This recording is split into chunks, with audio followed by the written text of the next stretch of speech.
The subject of how the girls are saved in the timeline of the 1990s is finally addressed in Yellowjackets Season 3, Episode 10, and it involves a hoax during the pilot's search for the Pit Girl. The girls are closer than ever to escaping the wilderness in the third season of Yellowjackets, but their prospects of getting to a rescue point with Kodiak and Hannah are ruined by the handful who refuse to return home. It gets harder for any of them to get away after Shauna takes the lead, but in the Season 3 finale, they manage to do it at last. The conclusion of Yellowjackets Season 3, Episode 9, which shows Van attempting to fix the phone that Hannah and Kodiak broke in previous episodes, sets the stage for the girls' return home. Additionally, it tracks Misty's realization of what Van is doing and how she may assist by utilizing components from the plane's transponder, which she destroyed in Season 1. By the time the finale begins, rescue is still uncertain. Shauna actually seemed committed to making sure that everyone in the camp was present. For the first time since the crash, however, the girls are able to access the outside world as they go on another hunt. Natalie calls a man using Hannah's satellite phone and is eventually saved. As hinted at in Episode 9, the teen Yellowjackets utilize Hannah's satellite phone to return home after spending 19 months in the wilderness. At the very end of Season 3 of Yellowjackets, Natalie uses the phone to call for assistance after hiking to a steep cliff. She eventually connects with a man in the outside world after several attempts.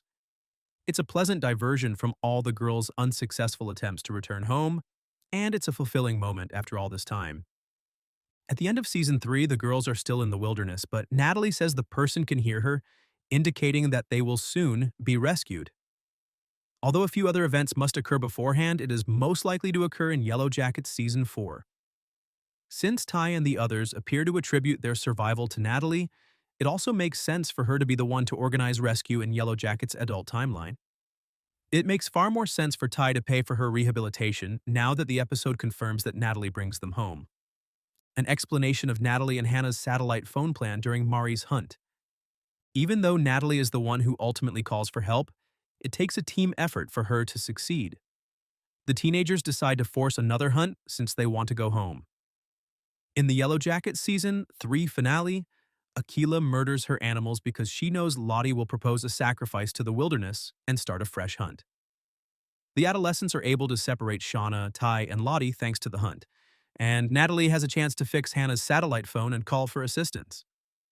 Hannah joins in on the plot when she sees Natalie using the phone, and she is largely responsible for Natalie being able to trek to a high point and use it. Knowing that Shauna will be watching Nat but not necessarily everyone else, Hannah and Natalie switch clothes. Additionally, when they are preparing their feast, Shauna thinks Hannah is Natalie and is unaware of the deception until later.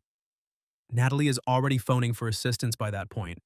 When Shauna realizes what's happening, she becomes furious, but it's too late to reverse it, albeit there might be repercussions. Before the teenagers are rescued, 3 more deaths must occur. At least 3 more deaths must occur before the teen Yellowjackets are freed, but rescue is imminent because of Natalie's actions in the finale.